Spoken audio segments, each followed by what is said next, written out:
सब minority community से हैं, इनको भी थोड़ा बोलने का मौका दे दें। शुक्रिया sir. Sir, as we debate a total overhaul of the criminal system after many years, and the government is bringing in something which is going to send out a message to the entire world, not only to the people in this country, but to the entire world, कि आज जब भारत एक विश्व गुरु बनने के रास्ते पे चलना चाह रहा है, तो ये विश्व गुरु अपने लोगों के उनके इस सिस्टम को जब ओवरहॉल करता है, तो ये आगे का, पीछे से सीख के आगे का क्या दिशा देता है। We are looking into the future where we are waiting to compete with the developed countries, and we cannot come up with draconian laws. We can either become an authoritarian state like China, or we can go where human lives, human values, our rights as enshrined in the Constitution for everybody, from a minority to an SC to the last person in the queue, are all given equal importance and equal regard. Before me, my colleague Owaisi Saab said a lot of things, and I am in agreement with many of those things, because the fact of the matter is that history has shown that whenever there are atrocities, it is the minority which has suffered the maximum. And I come from a state where we have been at the receiving end of this forever. Sir, today the most important thing for any human being is his freedom as enshrined in the Constitution, my civil rights, my right as a human being to express what I believe, to be able to say what I want, and not live in fear of a police state misusing their powers to hound me because I have certain beliefs and I have the right to express them. Unfortunately today, sir, this law is going to give unbridled powers to the police and make it into an authoritarian state rather than a democratic country that we all want to live in, as enshrined in Baba Saheb Ambedkar's his constitution. Sir, in this bill, I would just like to make a few small points, that what is absolutely clear is that the police is getting the kind of powers which I don't think any police force should ever have, because it is clear that everybody in all these posts who are appointed by political people. And obviously their allegiances are towards political people. I don't need to tell what the Supreme Court says about certain caged parrots. But here we are talking about police at the level of state also, starting from the Thanedar to the SSP, to the IG, to the DGP. All are political appointees. And because of that, there is political pressure in their actions. And everybody sitting in this August House, every political party has borne the brunt of that. And nobody should understand it better than us and better than our Honorable Home Minister, which is why I feel that these powers which are being given without any checks and balances to do as they want. The police has been given, there is a UAPA law, but today the police has been given exactly the same powers. And there are no checks and balances whatsoever, sir.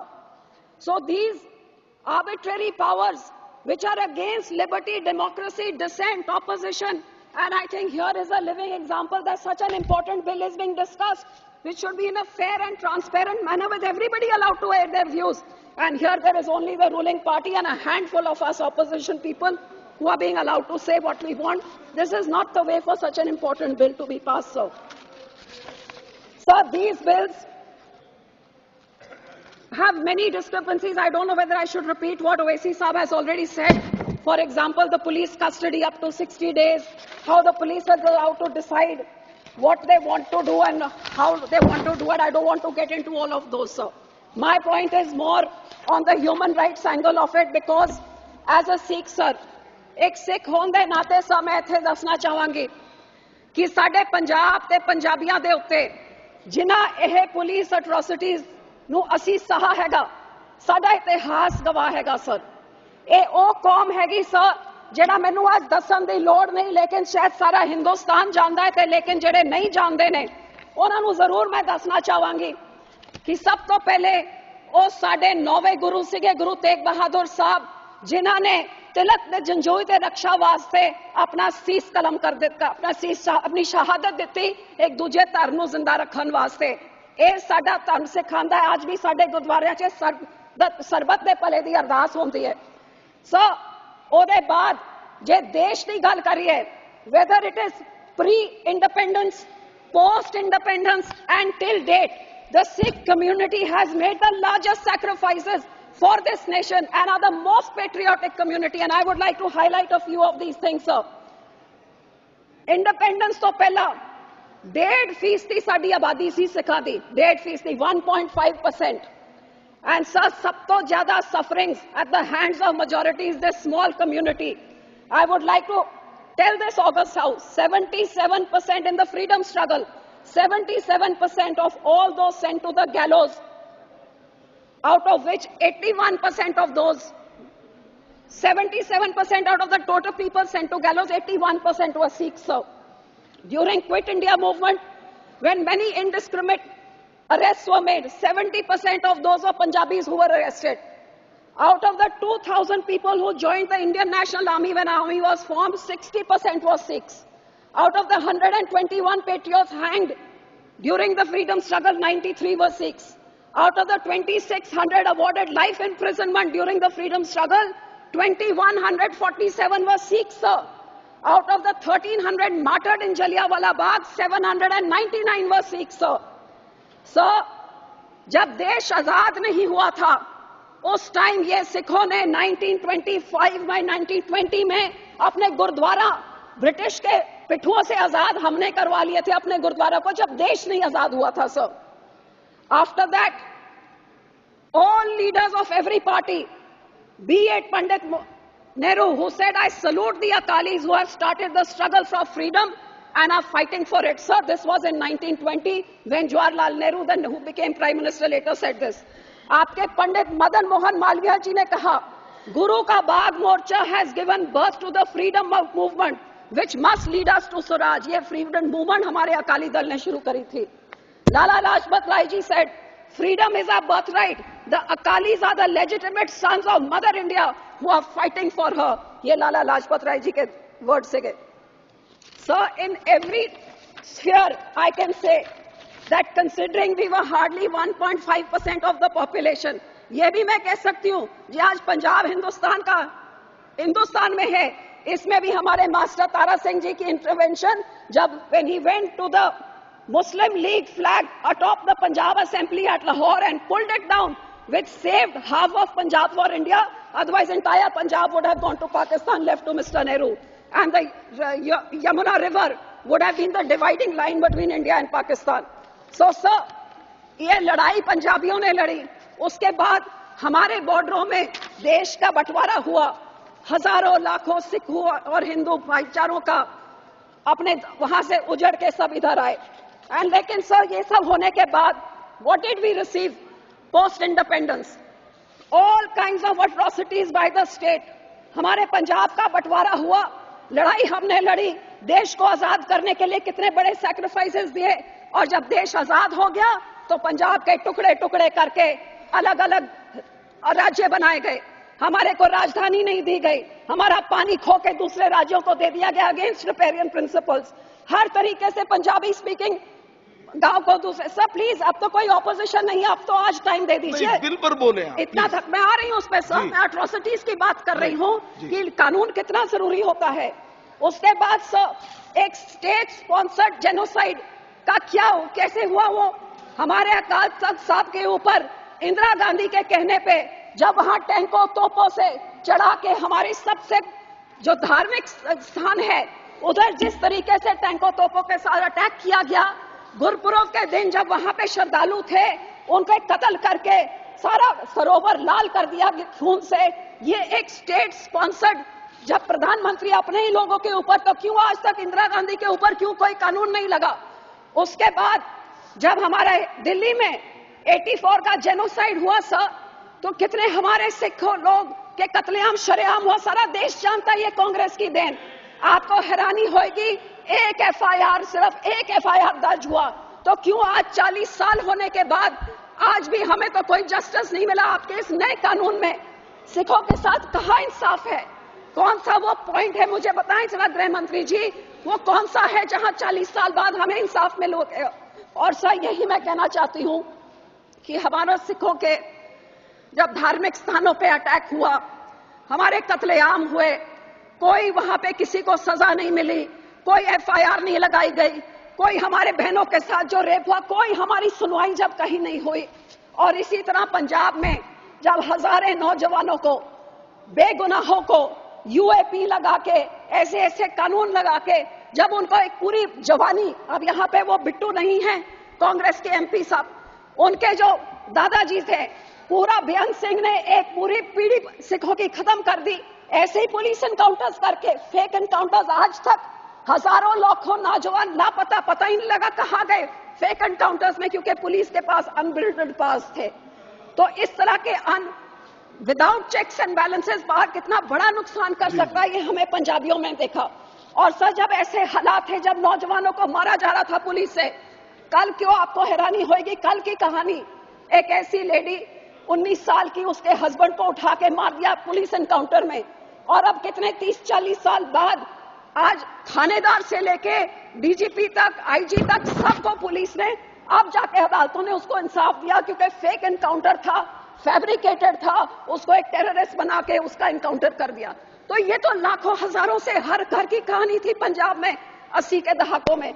और sir जब ऐसा माहौल था, जब नौजवान मारे जा रहे थे, तो उन लोगों को रोकने के लिए जो हमारे सब सिर्फ कुछ सुझाव कुछ देना चाहती हैं? जी सर, मैं उसी पे आ रही हूँ सर, उसी पे मैं कहना चाहती हूँ। जब ऐसे का माहौल पूरे पंजाब में 10-12 साल चल रहा था, तो कुछ नौजवान, अब इधर ही इस हाउस में आपने देखा, कुछ नौजवानों ने कुछ दिन पहले क्या किया, क्या कह रहे थे वो नौजवान कि हमने अपनी बेरोजगारी, मणिपुर या फार्मर्स के बारे, तो नौजवान अपने भावनाओं में बह के उस समय उन्होंने कुछ कदम उठाए। 25-25 साल के नौजवान थे, हमारे बंदी सिखों की मैं बात कर रही हूं, और बहुत विनम्रता से मैं बात कर रही हूं, क्योंकि इस पूरे कानून में आज भी उन बंदी सिखों के इंसाफ के बारे में कुछ भी नहीं है सर। जो पंजाब के इस माहौल में जिन्होंने उठ के, भाई राजूआना जी जैसे, दविंदरपाल सिंह भुल्लर जैसे, गुरदीप सिंह खेरा जैसे लोगों ने जो कोई कदम उठाए सर, जो उन्होंने कोई कदम चके, वो क्योंकि पंजाब के हालात हो जैसे गए, ते हुण उन्हां सारियां नूं 28-28, 30-30, 35-35 साल हो गए, वो जेल च बैठे हुए ने।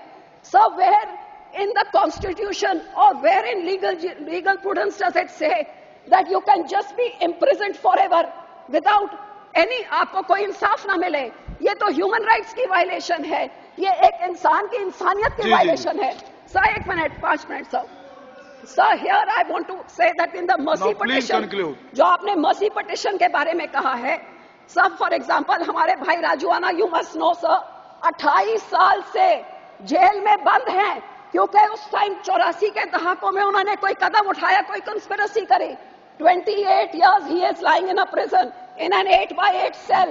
For 12 years his mercy petition is pending. No decision is being taken. The court tells the government to take a decision, the government doesn't take any decision. And now the new law says, besides his family, nobody can apply for it also. If the person has no family, sir, उनके माँ बाप जे मर गए, तो कौन करेगा? ये कहां से ये आप ये लेके आ रहे हैं? और 12-12 साल को इसका फैसला ना हो, तो इससे बड़ी बेइंसाफी क्या हो सकती है?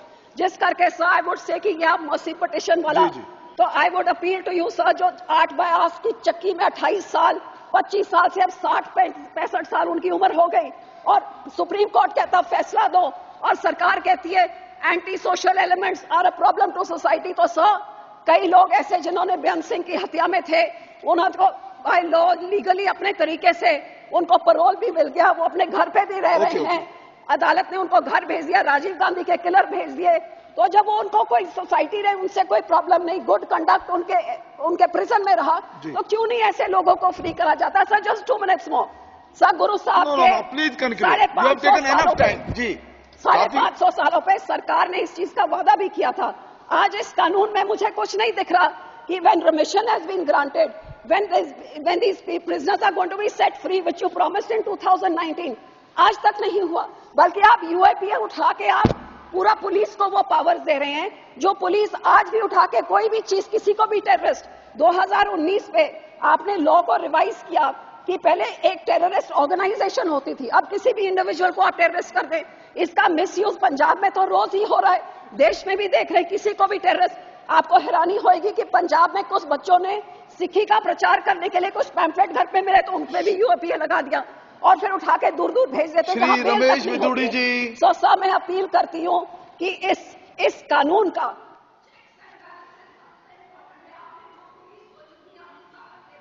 ये पुलिस का मिसयूज का हम इस चीज का गवाह है, और ये चेक्स एंड बैलेंसेस नहीं हुए तो यही। जेकर तुहाडे कोल भी है कोई खबर ते तुसी जग जाहिर करना चाहते हो ते तुसी सानू साडे WhatsApp नंबर 9914 11984 ते भेज सकते हो, या फिर सानू ईमेल भी कर सकते हो। साडा ईमेल एड्रैस है news86channel@gmail.com ते जुड़ो साडे चैनल दे नाल। Shiv Mahima Films and Productions. Contact for video albums of singers, VCDs of bhands, video of singing and dance performance of your child, digital modeling, photography and portfolio at a very reasonable price. Contact Shiv Mahima Films. Phone 98551 71082. SM Record. Contact for audio video of singer releasing your audio video song. Contact SM Record. Mobile 94 642 80 839 94 642 80 839।